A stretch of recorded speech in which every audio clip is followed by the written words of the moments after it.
Hello, you. It's been a while, and since then, I've been busy being ill, basically. I have spent a few weeks being ill, and I decided I would wait before recording again until I had some clarity. And then I realised this is cancer. There will be no clarity. And the other thing I realised was, being a new YouTuber, it is difficult still to feel comfortable in front of the camera. And at a time which is pretty vulnerable, more vulnerable, it's quite difficult to do. Then I realised that's probably a bit crazy, because, as I say, there will never be clarity. And the people who have been supportive, I would like to talk to them and to talk to any newcomers. It all started about 5 weeks ago now. And I noticed when I was washing my hair that I had a small lump on the very back of this ear. So right at the back in the kind of crease. It was about the size and shape of maybe a lentil. It wasn't causing me any harm at all. I had no temperature. It wasn't hot to the touch. It wasn't hurting, wasn't throbbing. There was nothing. And so I did what I would do, and that's carried on with my life. A couple of days later, I noticed it again, and I thought that seems to have got bigger. Now, I am a champion of self-doubt, so I then thought maybe it's not bigger, maybe I'm imagining it, I don't know, maybe I shouldn't be worrying people, I've no idea. And then a few days after that, I think it was about 3 days after that, it had got bigger and was basically burrowing under the ear. And the flap of skin you have at the front of your ear, on this side, had become very, very hard. Not like this side, which is cartilage and skin, really. This side was stiff. So I thought, oh, I need to ring the CNS and find out what's going on. So I did. She arranged for me to see my haematologist within a week. And in the intervening week, I had a PET scan. I saw my doctor, and he said the PET scan's fine. Your cancer is indolent, which is a medical term particularly haematologists seem to be fond of, which kind of means a bit latent. It hasn't got worse, it hasn't got better, it's there menacingly. So that's what was happening at the moment, but they couldn't see anything around the head and neck. And at first I thought, well, then it's not cancer, it's something else. It's an insect bite or a zit that, I don't know, is doing something strange. And then he explained to me, he explained to me that with cancers that are on the surface of the bone, not in the bone marrow, which is what Langerhans does, it's the surface of the bone, PET scans aren't the best. CT or MRI probably will show more. However, he said it was worth me going to see a head and neck specialist in oncology. And then he changed the subject, and I said, do you not want me to go to see a head and neck surgeon? And he said, oh yes, but I'm not allowed to refer you. Now, this is the UK, this is the National Health Service, and he's not allowed to refer me because he doesn't live in the area local to that hospital. And I said, but you are my local haematologist who deals with Langerhans cell histiocytosis. because if it wasn't your hospital, it would be Newcastle, which also isn't local to London. And he said, yes, but because you don't fall into our general catchment area, I'm not allowed to refer you. And I said, well, just refer me to your head and neck people. No, not allowed to. So, I recognise absolutely not his fault. He then said, you need to go back to your GP and your GP will refer you. My GP, I phoned them, explained the problem. With less than an hour, I got a phone call back from a doctor who I talked to, and they said, in terms of ethics and medical legal stuff, they would not be prepared to refer me on the basis of a phone call. My doctor, my own GP, will need to see me. So I had an appointment for the next day, the next morning, in fact, with my own doctor, who saw me, examined me, asked me some questions, and I got a text not long after I got home from the surgery from their reception team saying the referral's gone. We've done it. So they were utterly superb. I then got a further text the following day from my GP surgery saying that the hospital, which is the National Cancer Hospital, the Marsden, for which I'm already a patient, but not for haematology, they bounced the referral. They said, we will not accept the referral. We are sending it to the same hospital that my haematologist is from, which is at the other end of London. Now, those of you who live in countries like Australia or America or Canada, the other end of London is probably, an afternoon stroll for you. Not in London. So I asked, what can we do? My doctor, my GP, made a few phone calls, came back and said, the head of head and neck at the Marsden will be delighted to accept your referral. So would you like me to resend it? I said, yes, absolutely. So I have an appointment in a bit under 2 weeks now with the head and neck surgeons at the cancer hospital. So how did I know? I mean, now it seems fairly obvious. This side of my face is swollen and is looking grim. I find it difficult, which is partly why this is going to be a short one, to wear my glasses. I'm blind as a bat without them, because glasses come around the ear and that hits the area where the lesion is. So I can't wear sunglasses, and I can't wear glasses for very long.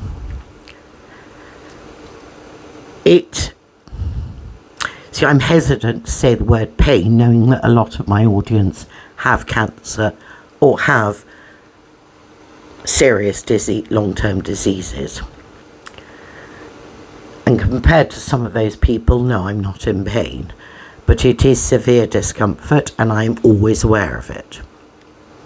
So it does mean that my used techniques for distracting myself when it all gets a bit much and I feel angry or frustrated or sorry for myself, I distract myself by listening to loud music or cooking, or I have the cleanest bathroom in London at the moment because cleaning the bathroom seems to be another distraction. Going for a walk. Those have started to get problematic, partly because I'm always aware of this thing around my ear, and that it's becoming I can feel it sort of on my right side, coming through on the cheek side to the jaw. I also have swollen lymph glands from the top of the neck down. There are 2 or 3. And when I'm eating, or sometimes drinking, I can feel them. So it feels kind of lumpy, like a sore throat sometimes does. But it's the first time I've ever had it on one side of my throat and not both sides. Going outside is also challenging. It's the autumn.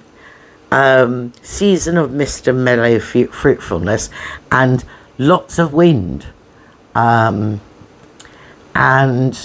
being outside makes my ear hurt a lot. So my lovely CNS gave me a stack of gauze squares and some surgical tape, some Millipore white tape, and said to tape my ear up when I go out so that it diffuses. She said it's probably a temperature thing, but she said it will diffuse it. It doesn't look glamorous, to say the least, but it seems to be working. So apart from all of that, and apart from the severe discomfort, yeah, it's the mental aspects. As I've said before, cancer in the blood is rarely staged and rarely graded. Grading tends to, as far as I understand, tends to relate to the quality of the tumour. So the size and the density of the tumour. Doesn't really affect blood cancer in the same way. Then there's the staging, which is to do with the spread. Well, obviously blood cancer goes anywhere the blood goes. So that's also not terribly helpful. So I can't say that the staging will have changed because we don't have staging. But it has certainly spread. It started, I'm brave enough to show you, I don't know whether you can actually see that, but I do have lesions from all over my skin up to my shoulders and sort of round the clavicle. The same on my right side, although not as bad, and the same on my legs, mostly below the knee. Those of you with lymphoma will understand the concept of itchy skin. It's a quality of itchy skin that the rest of you hopefully will never appreciate. My night sweats have also come back. They were happening kind of once a week, once every 10 days, and nowhere near as severe. In the last month or 2, they've come back. They are now most nights, and they are back to the you have to change your night clothes and have a shower type night sweats. And you find yourself, particularly in this weather as it's getting colder, in the middle of the night you're sitting there with no night clothes on the sofa with the fan full blast, thinking, I can't cool down. Excuse me. According to a friend of mine, I also sound like I've just woken up, which makes me feel joyous. But yeah, my throat does feel much more, don't know whether restricted is the right word, but I suppose describing it as it sounding like I've just woken up is probably quite an accurate description. In 10 days' time, roughly, I will be seeing the head and neck surgeon. I will obviously speak to you about how that's gone and what is happening next. It opens up possibilities that I hadn't thought about, because one doesn't with blood cancers, like surgery, like radiotherapy, and are these procedures going to affect my brain tumour? And the logical, sensible side of me, which kind of tries to be around most of the time, says, well, we're not going to know till we see the surgeon, so let's just leave it till then.